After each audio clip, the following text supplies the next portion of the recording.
Igaret Hatshuva, nous reprenons le Perek Dalet, la page Tzadik Dalet Amud Aleph, 14e ligne, Uven Nishmat Adam. Dans Igaret Hatshuva, les 3 premiers chapitres étaient consacrés à la description, à la définition de la Tshuva Alpin Nigle, selon les enseignements de la partie révélée de la Torah. Faire Tshuva, ça veut dire prendre la décision d'obéir, de ne plus jamais désobéir. Jeûner peut être aussi très utile, mais ça ne pourra jamais remplacer l'obligation de faire Tshuva. Jeûner peut permettre, entre autres, de retrouver l'agrément de Dieu après avoir été pardonné, retrouver l'état antérieur à la faute, retrouver la face de Dieu. Retrouver plutôt la face devant Dieu. Et le Harizal recommandait un certain nombre de jeûnes pour chaque faute. Il fallait multiplier par 3 ce nombre de jeûnes si une faute avait été répétée plusieurs fois. Et à notre époque, nous n'avons plus la force physique de supporter autant de jeûnes. Nos fautes sont trop nombreuses et l'Admour Hazaken nous recommande donc de donner la tzedaka sans limite. Mais si quelqu'un a fait tchouva, il a fait une tchouva convenable, rien ne garantit qu'il ne va pas récidiver. Alors pour ne pas rechuter, il faut avoir bien compris quelles sont les conséquences de nos fautes. Et quand on comprend quelles sont les conséquences catastrophiques de nos fautes sur le plan spirituel, on est beaucoup plus motivé à ne plus recommencer. Et c'est le sujet de cette nouvelle série de brakim, de chapitres, qui commence avec le Perek Dalet. L'Admour Hazaken nous présente, à partir du Perek Dalet, la tchouva sous un autre aspect. Comme elle se conçoit al-pi chasidut. Ça veut dire selon les enseignements de la partie profonde de la Torah. Et l'Admour Hazaken a commencé par 3 introductions qui étaient présentées sous forme de questions. La première, à quoi correspondent les 2 formes de tchouva dont parle le Zohar, que l'on appelle tchouva tata, tchouva ila, la tchouva inférieure, la tchouva supérieure, que veut dire ramener le hé d'en haut, ramener le hé d'en bas. La deuxième question, deuxième introduction, comment expliquer que tchouva tata, la tchouva inférieure, ne fonctionne pas pour la faute qu'on a appelée zera levatala, père de semence, alors que tchouva ila permet d'effacer cette faute.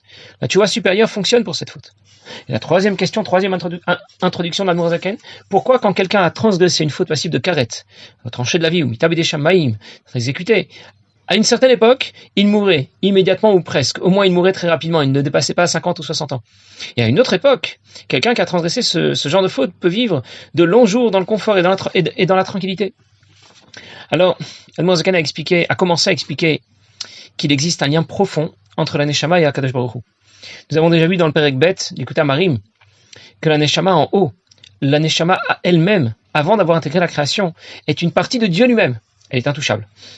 Elle n'est pas affectée par nos fautes. Et dans notre Perek, l'Admour Hazaken nous parle de la Neshama en bas, la Neshama après avoir intégré la création, qui est une partie, non pas de Dieu, mais du nom de Dieu cette fois. Yud Kevavke des 4 lettres du nom de Dieu. Et cette fois, elle n'est pas intouchable. Cette fois, elle peut être affectée par nos fautes. Et on comprend que quand on commet une faute, tous les intervenants sont atteints. Et tous ceux qui ont participé à cette faute seront atteints par les conséquences de cette faute. Le corps, bien sûr, qui a participé, la Neshama, mais aussi l'origine et la racine de notre Neshama auprès du nom de Dieu, Yud Kevavke. En d'autres mots, la Neshama, quand elle arrive dans ce monde, n'a rien perdu de sa noblesse, elle n'a rien perdu de sa hauteur par rapport à l'ensemble de la création. Elle dérive du schéma Vaillé, des 4 lettres du nom de Dieu, alors que la création dérive du Shem Elohim. Alors, les fautes ont eu des conséquences négatives, à la fois sur le Shem Elohim, qui est à l'origine de la création dans laquelle la faute a été commise, mais aussi sur le schéma Vaillé, Yud Kevavke, les 4 lettres du nom de Dieu qui sont à l'origine, les 4 lettres qui sont à l'origine de la Neshama. En général, la gravité d'un événement indésirable est appréciée selon des critères basiques. Combien de personnes étaient concernées, quelle est l'étendue des dégâts matériels, psychologiques, sociaux, l'étendue des territoires concernés par l'événement, la durée de l'événement, etc. Mais quand on commet une faute, on a une difficulté majeure. On n'a pas vraiment d'informations sur les conséquences de nos gestes, de nos paroles ou de nos pensées. On ne voit pas les dégâts qui ont été provoqués jusqu'au divin. Et comme toujours, l'erreur c'est de croire qu'il n'y a pas de dégâts, puisqu'on ne les voit pas. Et c'est ici l'objet du développement que présente l'Admour Hazaken. L'Admour Hazaken nous donne des informations, les informations adéquates qui vont nous permettre d'apprécier convenablement les conséquences de nos fautes. Et ainsi nous éviter de récidiver, nous éviter de rechuter.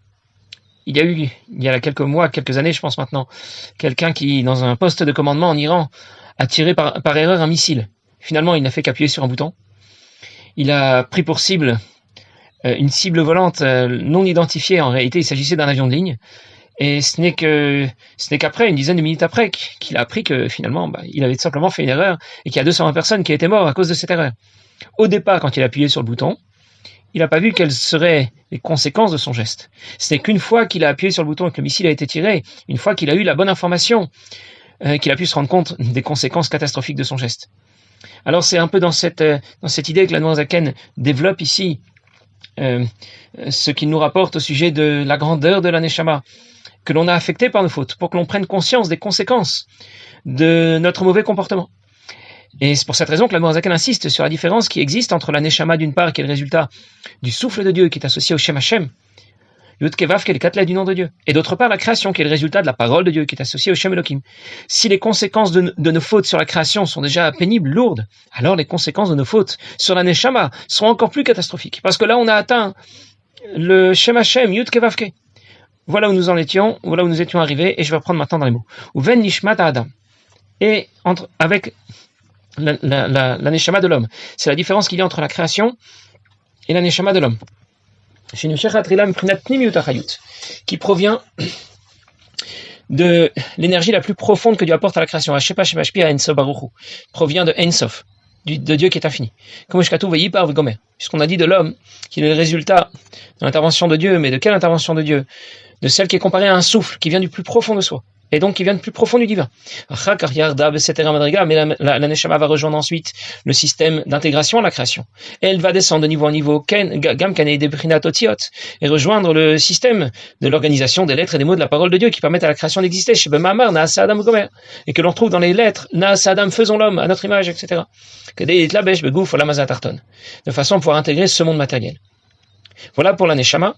La Neshama donc a une origine très noble, elle provient du Shem Havayé, Yud Kevavke, même si elle rejoint ensuite le système d'intégration à la création.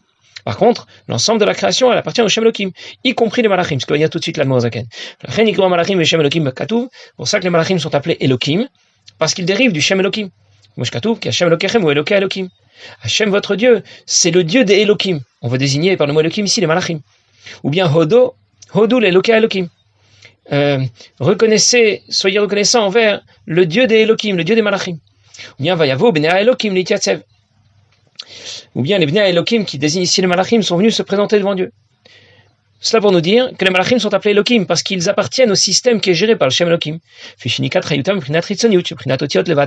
Elohim qui appartient à ce qu'on va appeler Chitzoniut, non pas l'émanation la plus profonde du divin, qui était associée au souffle, au Shem Havayé, mais à l'émanation du divin la moins profonde, qui est Chitzonit, plus extérieure, et qui est associée non pas au souffle, mais aux lettres de la parole de Dieu. Shem Elohim, Prinat Chitzoniut, le Shem Havayé Baruchu. Le Shem Elohim qui est appelé Chitzoniut par rapport au Shem Havayé. Val Nishmat Adam Shum Prinat Pnimiut Achayut. Mais la Neshama de l'homme, qui appartient à l'émanation du divin la plus profonde, le Shem Havayé, Yud Kevavke, Chelek Shem Havayé Baruchu, c'est une partie de Dieu lui-même, qui Shem Havayé Moré al Pnimiut Achayut, le Shem Havayé désigne Pnimiut Achayut, l'émanation du divin la plus profonde, Mala Miprinat Otiyot, bien au-delà de ce que représentent les Otiyot à Dibour, les lettres qui organisent la parole de Dieu et qui permettent à la création d'exister.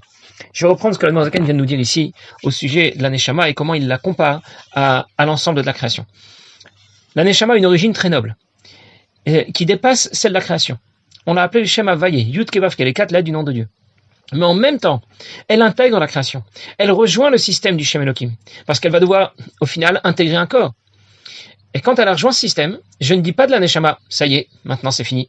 Elle a rejoint le système de la création, elle a perdu sa noblesse. Elle rejoint le système de la création géré par le Shem Elohim, mais elle garde en même temps la noblesse du Shem Havayé. Je vous donne un exemple. Le fils du roi part en mission. C'est un noble, mais il part en mission dans un pays éloigné, peuplé d'indigènes. Même s'il s'est sali là-bas, même s'il a été blessé là-bas, il reste le fils du roi, il reste un prince. Et bien de la même manière, la Neshama est une partie de Dieu lui-même. Chelek Eloka Mimal Mamash, c'est une partie de Dieu lui-même. Et quand elle rejoint le système de la création, elle devient Chelek Mishem Havayé. Elle devient une partie du nom de Dieu seulement, du nom de Dieu cette fois. Et la Neshama a déjà été affectée en rejoignant la création. Seulement parce qu'elle a rejoint le système du Shem Elohim, déjà, on ne dit plus que c'est Chelek Mishem Eloka, Chelek Eloka Mamash, ce n'est plus une partie de Dieu, c'est déjà Chelek Mishem Hashem. On l'appelle une partie du nom de Dieu, parce que puis son intégration continue ensuite. Elle se poursuit progressivement, jusqu'à pouvoir intégrer un corps physique dans ce monde. Mais tout au long de ce trajet, elle n'a pas perdu sa noblesse. Ici, nous parlons de la descente que subit la Neshama quand elle descend dans ce monde. Mais on peut déjà évoquer ce qui se passe quand quelqu'un commet une faute. Eh bien, la Neshama va poursuivre sa descente. Elle était déjà descendue de très haut, de Yud Kevavke, du Shem Hashem. Elle s'est retrouvée dans ce monde physique. Mais quand quelqu'un commet une faute, elle descend jusqu'au Shalosh Klipot Atmeot, jusqu'au côté opposé à la Kedusha. Ça veut dire qu'elle poursuit sa descente. On comprend donc qu'elle fait l'objet d'une deuxième descente, d'une double descente. D'abord, du Shem Hashem à la création, et ensuite de ce monde au Klipot quand elle commet une faute. Et on commence déjà à voir venir les choses. On commence déjà à voir les choses se tramer un petit peu devant nous. On commence à comprendre que le retour de la Neshama peut se concevoir à deux niveaux. Ce que nous avons appelé Tshuva Ila et Tshuva Tata. La Tshuva inférieure et la Tshuva supérieure. Puisque la descente de la Neshama se fait en deux étapes, eh bien le retour de la Neshama vers Dieu pourra aussi se faire en deux étapes.